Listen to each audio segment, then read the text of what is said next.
नमस्कार, स्वागत करते हैं आपके अपने YouTube channel inspire with Dinesh में। आज हम पढ़ेंगे टॉपिक जियोमॉर्फोलॉजी, यानी भूगोल का टॉपिक है, ज्योग्राफी का टॉपिक है। आज पढ़ेंगे हम पृथ्वी के बारे में, अर्थ के बारे में, अर्थ पहले कैसा था।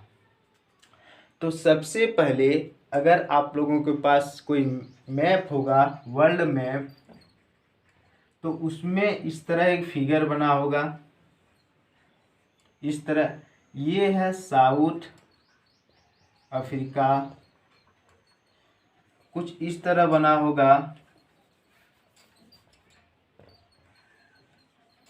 इस तरह ये है, सॉरी, यहाँ पर है नॉर्थ अफ्रीका,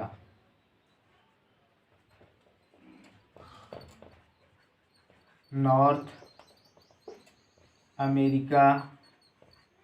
यहाँ पर है साउथ अमेरिका, ठीक है।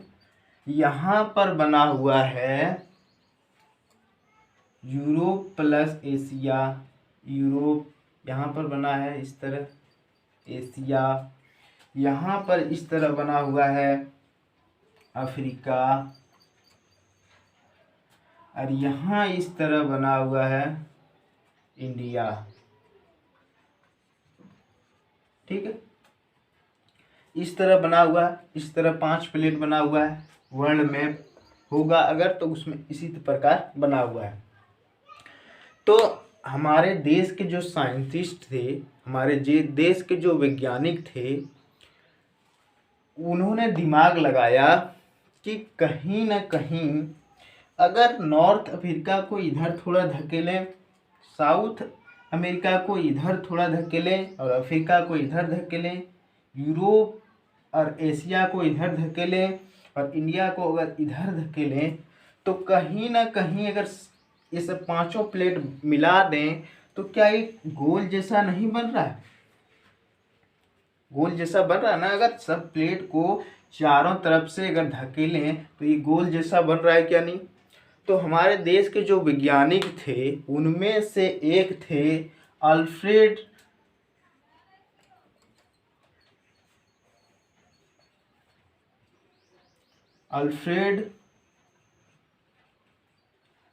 वेगनर। अल्फ्रेड वेगनर जो है, उन्होंने ऐसा बोला कि पृथ्वी जो है कई लाखों हजार साल पहले पृथ्वी एक रही होगी। अगर सारा चीज उन्होंने मिला के देखा, एक दूसरे को अटैच करके देखा, एक दूसरे को सटा करके देखा, तो पृथ्वी जो है वो गोल जैसे बन रही थी। तो अल्फ्रेड नोबल ने दिमाग लगाया कि कहीं ना कहीं लाखों हजारों साल पहले पृथ्वी जो है गोल जैसा, यानी कि एक गेंद जैसे रही होगी।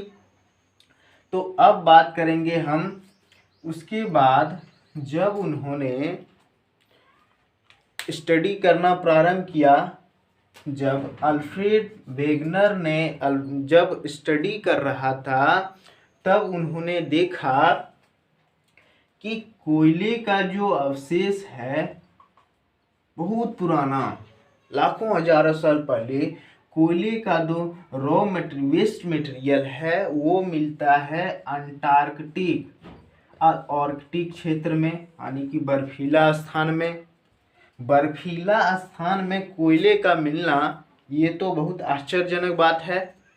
तो उसको लगा कि ये कैसे हो सकता है, बर्फ के स्थान पर कोयला हम लोग को मिल रहा है। तो उसको लगा कि ये तो बहुत गड़बड़ है, ऐसा क्यों हो सकता है। उसके बाद जब वह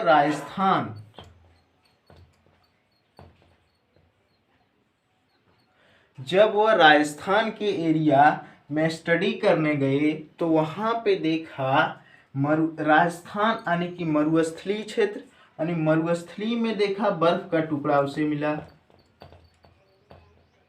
बर्फ का टुकड़ा मिला।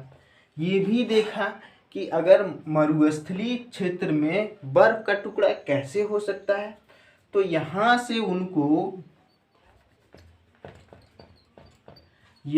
से वेगनर को दो अवशेष प्राप्त हुए, 2 एविडेंस मिले। पहला एविडेंस कि अंटार्कटिक और आर्कटिक क्षेत्र में कोयले का होना, बर्फ के स्थान पर कोयला मिल रहा है।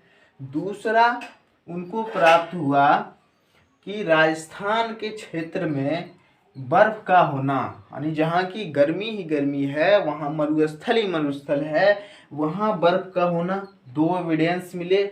उसके बाद बताते हैं, क्योंकि ये सब चीज़ जब उनको मिला ना, तब समझ में उनको आया कि पृथ्वी कहीं ना कहीं हजारों लाखों साल पहले पृथ्वी एक जैसी रही होगी, यानी पृथ्वी जो होगी वो एक रही होगी, पृथ्वी गेंद जैसी रही होगी। 2 एविडेंस यहाँ से मिले और कई एविडेंस इन्होंने प्राप्त किया। अब बताते हैं आगे क्या एविडेंस प्राप्त किया।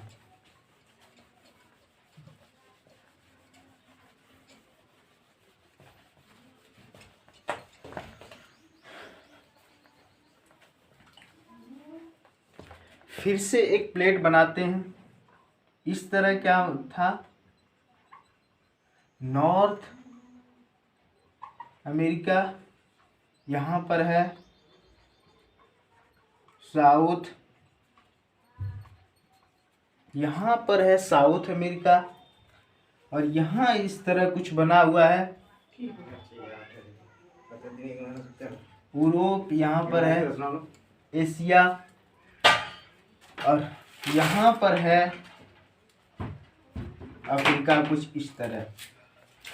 तो यहाँ पर एक पक्षी पाया जाता है, यहाँ पर एक पक्षी पाया जाता है जिनका नाम है हमिंग बर्ड। हमिंग बर्ड, जिनको पानी से बहुत ही डर लगता है। ये तो यूरोप वाले क्षेत्र में ये बर्ड पाया जा रहा है, लेकिन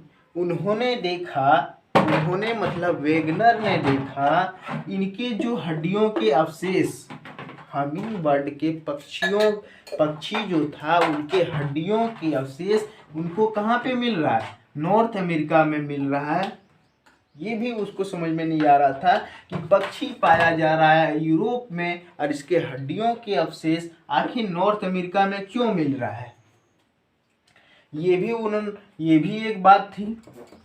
तो उनको लगा फिर से कि कहीं न कहीं पृथ्वी शायद एक जैसी रही होगी। तो उसके बाद ये सब जब एविडेंस उनको प्राप्त हुए, तो उनके बाद उन्होंने एक सिद्धांत दिया, एक थ्योरी दिया। थ्योरी क्या है, चलिए लिखते हैं।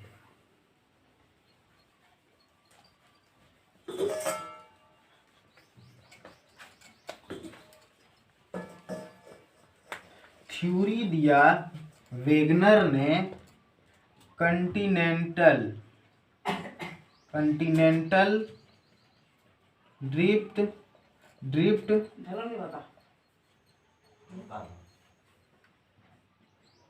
थ्योरी।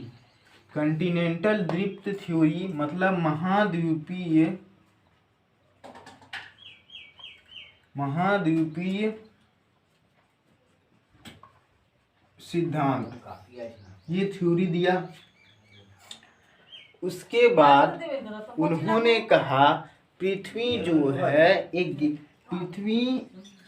गेंद जैसी थी। पृथ्वी जो है एक गेंद जैसे पहले थी, और ये गेंद जैसे थी और पानी में तैर रही थी। इस गेंद का नाम उन्होंने दिया, जो पृथ्वी जो थी, इस गेंद उन्होंने कहा पृथ्वी जो थी एक गेंद जैसी थी, इसको बोलते थे टेथिस पेंजिया नामक।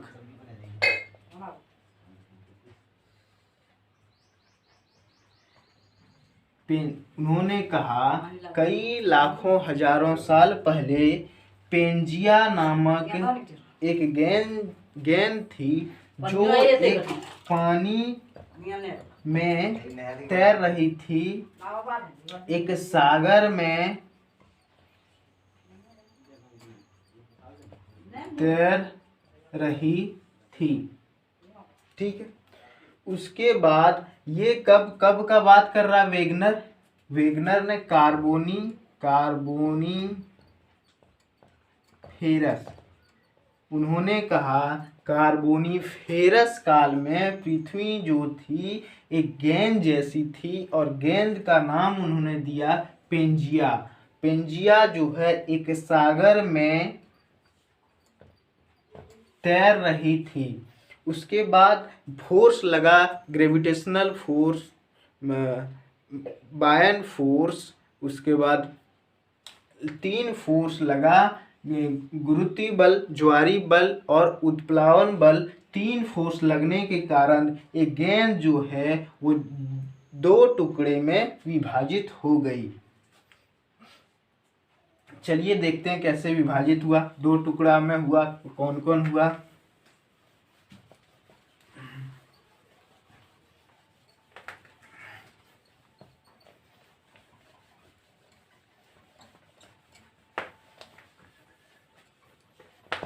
ठीक है, ये जो गेंद है, ये गेंद जैसे थी पृथ्वी, इसमें फोर्स सबसे पहले लिख लेते हैं कौन कौन फोर्स लगा, कौन कौन बल लगा कि पृथ्वी जो है, कौन कौन फोर्स लगा। तो पहला लगा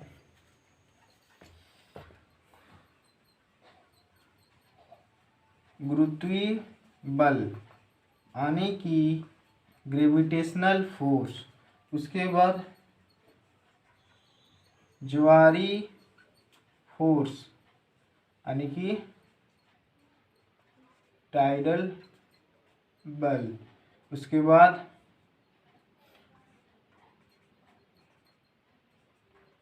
उत्प्लायन बल। उत्प्लायन बल मतलब होता है बायनसी फोर्स। ठीक है, ये 3 फोर्स लगा, तीनों फोर्स लगा। ये गेंद थी, इस गेंद में तीनों फोर्स लगा। ठीक है, तीनों फोर्स लगा और ये गेंद जो है वो 2 भाग में डिवाइडेड हो गया। ये गेंद जो है वो 2 भाग में डिवाइड हो गया। अब गेंद जो है वो पानी में तैर रही थी, गेंद पानी में तैर रही थी।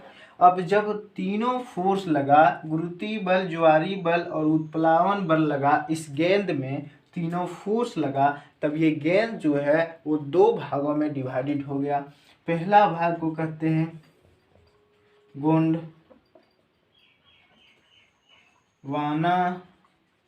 लैंड। अब जो जब टूटा तब यहाँ पर बीच में पानी भर गया। अब बीच में जब पानी भर गया, इस पानी भर गया तो ये सागर को कहते हैं टेथिस सागर यानी कि टेथिस ओस। ये गोंडवाना लैंड, पहला पार्ट को गोंडवाना लैंड और दूसरा पार्ट को कहते हैं अंगारा लैंड। ये जो पार्ट हुआ पहला, जब तीनों फोर्स लगा इस बॉल में, इस पेंजिया नामक गेंद में, तब 2 पार्ट में ये बॉल जो है वो टूट गया और बीच में पानी भर गया बॉल में। तो पहला पार्ट जब टूटा उसको नाम दिया गया गोंडवाना लैंड। दूसरा पार्ट जो टूटा उसको नाम दिया गया अंगारा लैंड और बीच में जो पानी भर गया इस बॉल में उसको नाम दिया गया टेथिस सागर। ठीक है, इतना बात समझ गए। अब बात करते हैं कि गोंडवाना लैंड में कौन कौन आता है देश और अंगारा लैंड में कौन कौन देश आता है। चलिए देखते हैं।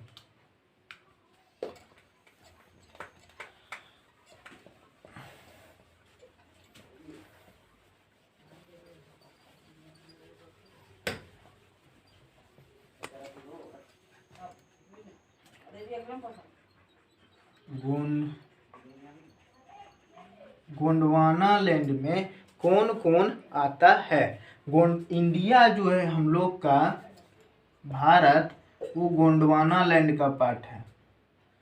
पहला इंडिया, दूसरा ऑस्ट्रेलिया,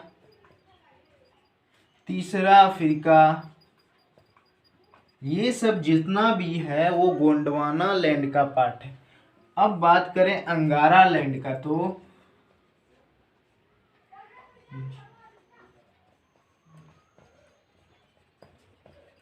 अगर बात करें अंगारा लैंड का तो इसमें आता है यूरोसिया, यानी कि यूरोप प्लस एशिया आता है।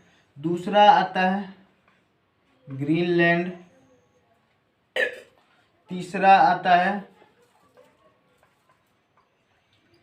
अमेरिका। ये सब जितना भी है ये अंगारा लैंड का पार्ट है, और ये सब जो है वो गोंडवाना लैंड का पार्ट है। चलिए आज का वीडियो में इतना ही रखते हैं। कम पढ़ें लेकिन समझ के पढ़ें, यही पढ़ने का तरीका है। तो नेक्स्ट वीडियो में इसको और आगे बढ़ाएंगे। ज्योग्राफी का कम से कम 20 लेक्चर, यानी कि 20 वीडियो हम बनाएंगे बेसिक का। तो आज के लिए इतना ही। Thank you.